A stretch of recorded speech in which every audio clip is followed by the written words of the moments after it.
Group 4 தேர்வுக்கு படித்து கொண்டிருக்கும் மாணவர்களுக்கு வணக்கம். இப்போ நாம் பார்க்க போகிற காணொளி 17 கீழ்கணக்கு நூல்கள். இது வந்து குரூப் 4 சிலபஸில் இருக்கக்கூடியது. முதலாவதாக வரக்கூடியது நாலடியார்.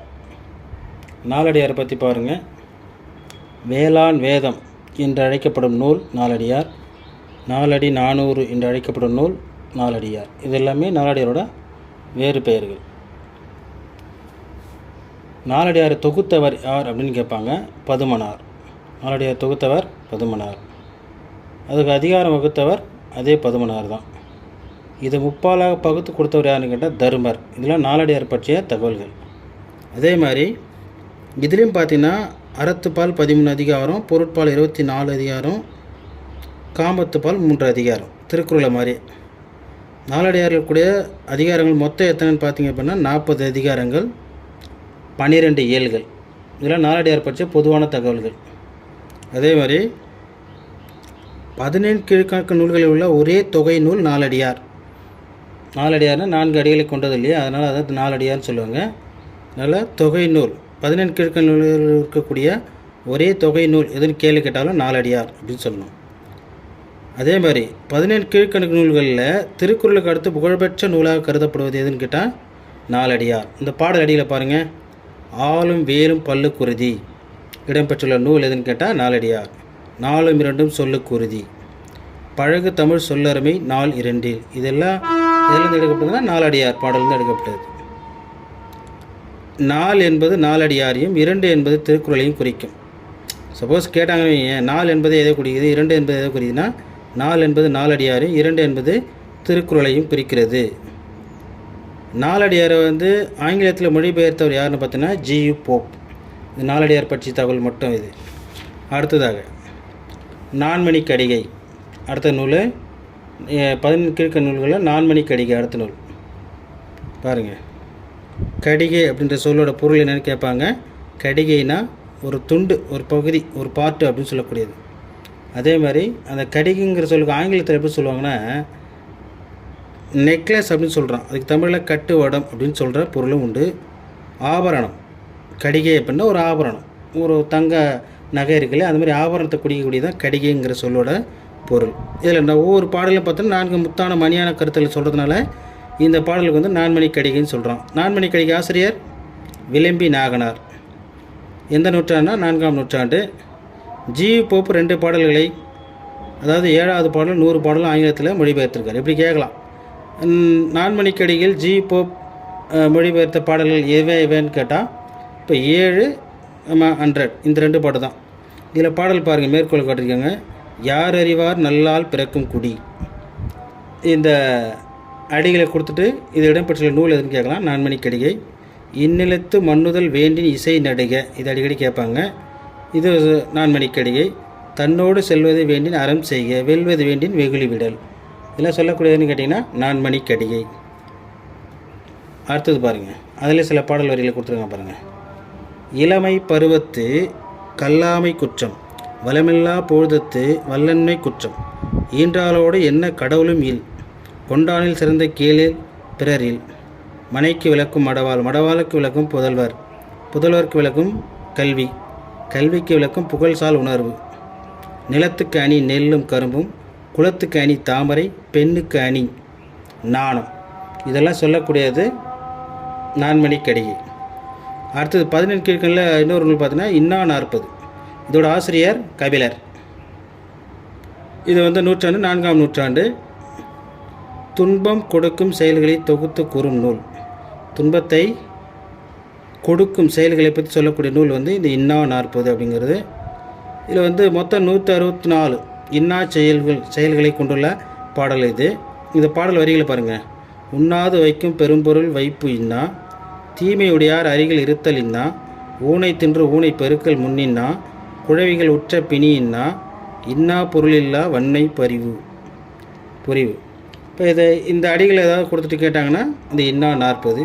அடுத்து இனியவை 40 ஆசிரியர் யாருன்னு பார்த்தீங்கன்னா மதுரை தமிழாசிரியர் மகனார் பூதம் சேந்தனார். அவர் பேர் இனியவை 40 ஆசிரியர். அடுத்தது பாருங்கள். இந்த புக்கம் உங்கள்கிட்ட இருக்கலாம். முனைவர் தேவரா அவருடைய புத்தகம். இதை நீங்கள் படிச்சிட்டிங்க அப்படின்னா பெரும்பாலான கொஸ்டின் நீங்கள் ஆன்சர் பண்ணலாம். அடுத்தது பாருங்கள், கார் 40, இது இப்போ போர்ஷனில் இல்லை. களவழி 40 இல்லை. முப்பால் திருக்குறளை பற்றி அதை தனி வீடியோவை போடலாம். அதுக்கு அடுத்தது பாருங்கள், திரிகடுகம். இதில் இருந்தெல்லாம் கேள்வி வருங்க. திரிகடுகம் வந்து பார்த்தீங்கன்னா மருந்தின் பெயரால் அமையப்பட்ட நூல் எதுன்னு கேட்டால் திரிகடுகம். மருந்தை பேஸ் பண்ணி உருவாக்கப்பட்ட நூல் எதுன்னு பார்த்தா திரிகடுகம். திரினா 3, கடும்னா என்றால் காரம், கடும்னா காரம் என்று பொருள். அதில் என்னென்னா அந்த 3 பொருள் என்னென்னு பாருங்கள், சுக்கு, மிளகு, திப்பிலி, இந்த 3 பொருளால் உருவாக்கப்பட்ட நூலுக்கு பேர் தான் திரிகடுகம்னு சொல்கிறாங்க. ஆசிரியர் பேர் நல்லாதனார். இதில் வந்து 100 பாடல்கள் இருக்குதுன்னு சொல்கிறாங்க. திரிகடுகத்தில் இருக்கக்கூடிய பாடல் எண்ணிக்கை 100. ஒவ்வொரு பாடலும் பார்த்தீங்கன்னா 3ஆம் அடியில் இம்மூன்றும் அல்லது இம்மூவர் அப்படின்னு முடியக்கூடியது. இப்படி கேட்கலாம், இம்மூன்றும் அல்லது இம்மூவர் என்று முடிகின்ற பாடல் எந்த வகை பாடல் கேட்டால் திரிகடுகம். இதில் பாருங்கள், பாடல் அடிகளை பாருங்கள். நெஞ்சம் அடங்குதல் வீடாகும், வேளாளன் என்பான் விருந்திருக்க உண்ணாதான், தாளாளான் என்பான் கடன்பட வாழாதான், நிறை நெஞ்சம் உடையானை நல்குலர்வு அஞ்சும், நட்பின் கொழுமுனை பொய் வழங்கின் இல்லாகும், கொண்டான் குறிப்பறிவால் பெண்டாட்டி, நல்விருந்து ஓம்பலின் நட்டாலாம் வைகளும், இல்லறம் செய்தலும் ஈன்றதாய் தொல்குடியின் மக்கள் பெறலின் மனைக்கிடத்தி இம்மூன்றும் கற்புடையான் போன்ற கடன். இந்த அடிகள்லாம் கொடுத்துட்டு இடம்பெற்றுள்ள நூல் எதுன்னு கேட்டிங்கன்னா திரிகடுகம். அடுத்தது பாருங்கள், பழமொழி 400. அடுத்த நூலோட தலைப்பாருங்கள், பழமொழி 400 அடுத்த நூல். ஆசிரியர் முன்றுரை அரையனார். இதில் வந்து 34 அதிகாரங்கள் இருக்குது. 400 பாடல்களை கொண்டது இந்த பழமொழி 400. ஒவ்வொரு பாட்டோட இறுதியிலையும் பார்த்தீங்க அப்படின்னா ஏதாவது ஒரு பழமொழியை சொல்லி முடிச்சிருப்பாங்க. இந்த பழமொழி எல்லாமே எந்த வகையாக இருந்ததுன்னா இலக்கியம் சார்ந்த பழமொழிகளாக இருக்கும். அதேமாரி முக்கியமான கேள்வி, தொல்காப்பியர் பழமொழியை டேஷ் என்று அழைக்கிறார். அவர் எது சொல்கிறாருன்னா முதுசொல் அப்படின்னு சொல்கிறார். முதுமைனா பழசு இல்லையா, அப்போ முதுசொல் அப்படின்னு சொல்கிறாரு தொல்காப்பியர். 17 கீழ்க்கணக்கு நூல்கள் வரலாற்றை அதிகமாக சொல்லக்கூடிய நூல் எதுன்னு பார்த்தீங்கன்னா இந்த பழமொழி 400 தான். வரலாறுகளை அதிகமாக சொல்லக்கூடியது. நீதி நூல்களில் திருக்குறள், நாலடியாருக்கு அடுத்து ரொம்ப ஃபேமஸான ஒரு நூல்னு பார்த்தீங்க அப்படின்னா 17 கீழ்க்கணக்கு நூல்களில், நீதி நூல்களில் ரொம்ப முக்கியமான ஒரு நூலாக பழமொழி 400. திருக்குறளும் நாலடியாருக்கு அடுத்து இருக்கக்கூடிய நூல். அணியெல்லாம் ஆடையின் பின், இறைதோறும் ஊறும் கிணறு, கடன் கொண்டும் செய்வார் கடன், கற்றலின் கேட்டலே நின்று, குலவிச்சை கல்லாமல் பாகம்படும், குன்றின் மேலிட்ட விளக்கு, தனிமரம் காடாதல் இல், திங்களை நாய் குறைத்தற்று, நிறை குடம் நீர் ததும்பல் இல், நுணலும் தன் வாயால் கெடும், தவளை தன் வாயால் கெடும், பாம்பறியும் பாம்பினக்கால், முறைக்கு மூப்பு இளமையில். இதெல்லாம் பார்த்தீங்க அப்படின்னா அந்த பழமொழி 400 வரக்கூடிய பழமொழி. இது எல்லாமே இதில் ஏதாவது ஒன்று கொடுத்துட்டு இது இடம்பெற்ற நூல் எதுன்னு கேட்டாலும் பழமொழி 400. அதேமாதிரி சிறுபஞ்சமூலம் மருந்தால் பெயர் பெற்ற நூல். இது 5 வகையான மருந்து பொருள்களை கொண்டது. பஞ்சம் என்றால் 5, சிறு பஞ்சம் சொல்கிறாங்க இல்லையா, பஞ்சம்னா 5ன்னு பொருள். மூலம்னா என்ன பொருள்னா வேர் அப்படின்னு அர்த்தம். வேர், அந்த 5 வேர்களால் உருவாக்கப்பட்ட மூலிகை, அதை தான் சிறுபஞ்ச மூலம் அப்படின்னு சொல்கிறாங்க. அடுத்தது முதுமொழி காஞ்சி பாருங்கள். ஆசிரியர் பேர் கூடலூர் கிழார். அவர் பேர் கூடலூர் கிழார். இவர் ஐங்குறுநூற்றை தொகுத்தவரும் இந்த கூடலூர் கிழார் தான். ஐங்குறுநூறு இருக்குது இல்லையா, 8 தொகை நூல், அதை தொகுத்தவரும் இந்த கூடலூர் கிழார் தான். இது வந்து நிலையாமை பற்றி கூடுகின்ற நூல் தான் முதுமொழி காஞ்சி. நிலையாமை பற்றி சொல்லுகின்ற நூல் எதுன்னு கேட்டால் இந்த முதுமொழி காஞ்சி. காஞ்சி அப்படிங்கிற புறத்தனியால் பெயர் பெற்ற நூல் எதுன்னு கேட்டாலும் முதுமொழி காஞ்சி. காஞ்சி என்ற நூலால் பெயர் பெற்றது. சரிங்களா. அடுத்தது பாருங்கள், இதில் வரக்கூடிய பாடல் அடியில் பாருங்கள். முதுமொழி காஞ்சியில் ஆர்கலி உலகத்து மக்கட்கு எல்லாம், ஓதலின் சிறந்தது ஒழுக்கமுடைமை, வன்மையில் சிறந்தது வாய்மை உடைமை, மேதையில் சிறந்தன்று கற்றது மறவாமை, இளமையில் சிறந்தன்று மெய்ப்பினியின்மை, இசையில் பெரியதோர் எச்சமில்லை, ஈரம் உடைமை ஈகையின் அறிவ, நலனுடைமையின் நாணு சிறந்தன்று, குலனுடைமையின் கற்பு சிறந்தன்று, அறியாத தேயத்து ஆசாரம் பழியார். இதெல்லாம் சொல்லக்கூடிய நூல் எதுன்னு பார்த்தீங்கன்னா முதுமொழி காஞ்சி. அடுத்தது ஏலாதி பாருங்கள்.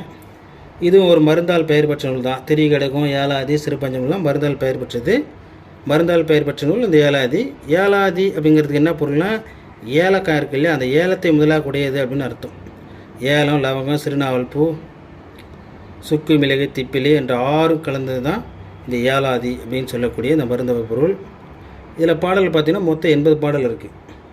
ஒவ்வொரு பாடலும் பார்த்தீங்கன்னா 6 கருத்து சொல்லுவாங்க. இதனுடைய ஆசிரியர் கனி மேதாவியார். அவரே வந்து இன்னொரு நூலுக்கும் ஆசிரியர் இருந்திருக்காரு. திணை மாலை 150 அதோட ஆசிரியரும் இந்த கனி மேதாவியார் தான்.